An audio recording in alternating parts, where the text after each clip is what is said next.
Dua penggugat ijazah Jokowi yang telah berstatus tersangka pencemaran nama baik, Egy Sujana dan Damai Harilubis, 8 Januari lalu menemui Jokowi di Solo.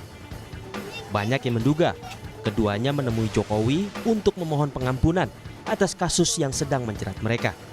Tapi apakah benar ada permintaan maaf dari keduanya?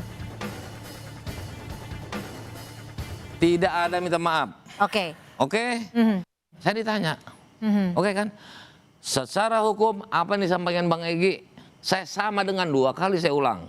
Kalau persepsinya minta maaf datang silaturahim, baik-baik kan memang dua-duanya. Oke. Bahkan Pak Jokowi sendiri bilang understanding. Nah itu Pak, bukan saya berarti mau ngelawan Bapak ya.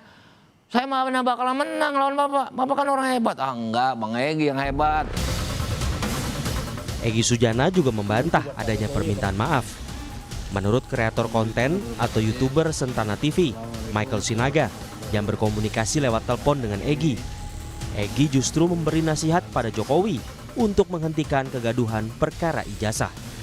Yang kedua, apakah di situ ada permintaan maaf? Bang Egy Sujana mengatakan ke saya tidak ada permintaan maaf.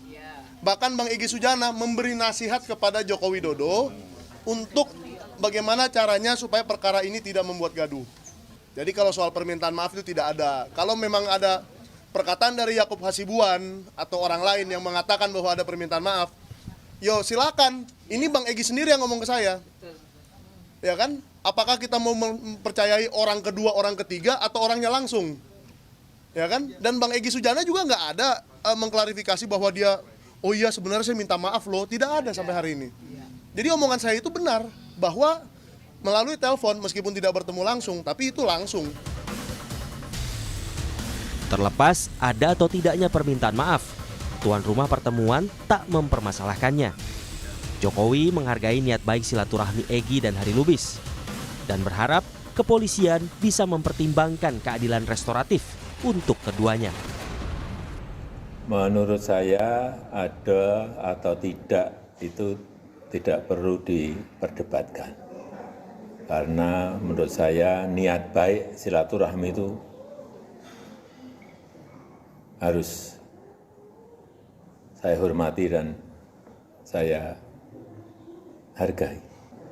Ya, semoga bisa dijadikan pertimbangan bagi Polda Metro Jaya dan bagi penyidik untuk kemungkinan restoratif justice.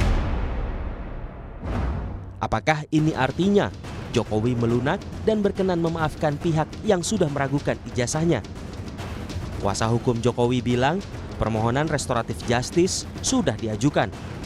Penentuannya kini ada di pihak penyidik, apakah menerima atau menolak permohonan restoratif justice yang diajukan. Permohonan RJ itu bisa kalau tidak meminta maaf? Kan nggak minta maaf. Nah, masalah permintaan maaf kan tadi sudah disampaikan oleh Pak DHL di meetingnya itu kan. Jadi yang penting kalau dari kami melihatnya dari sisi hukum, sudah ada permohonan RJ, kemudian berlangsunglah itu pertemuan. Yang isinya ya kembali lagi itu Pak Jokowi sudah understanding, Pak DHL understanding dan sebagainya.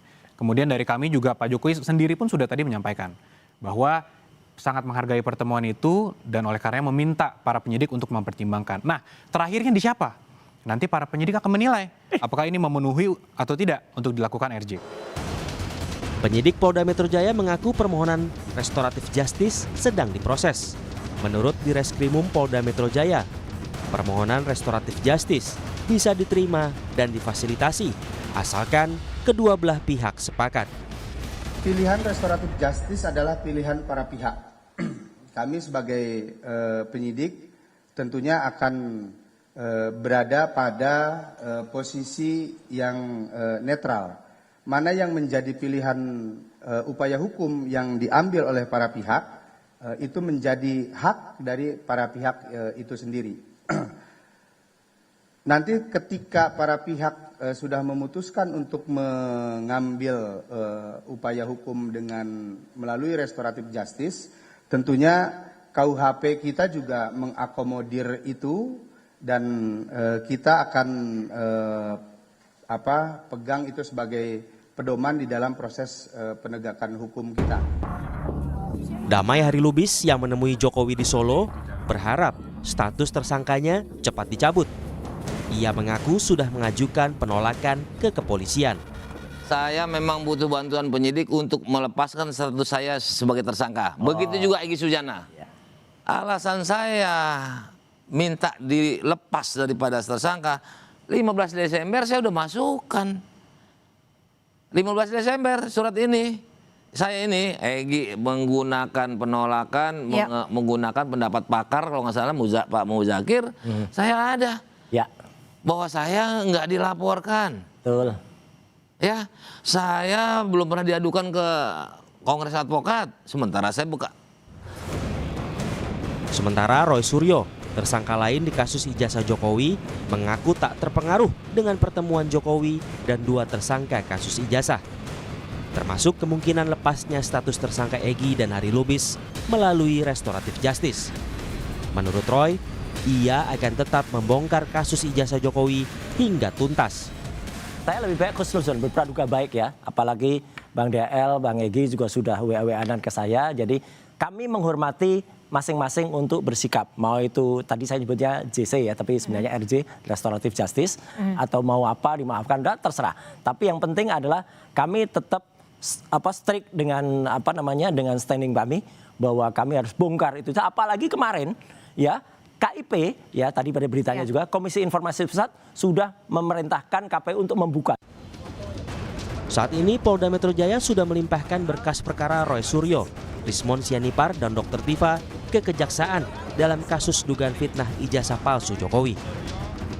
Sedangkan 5 tersangka lain akan menjalani pemeriksaan pekan depan, termasuk Egy Sujana dan Damai Hari Lubis yang mengajukan upaya damai dalam kasus ini.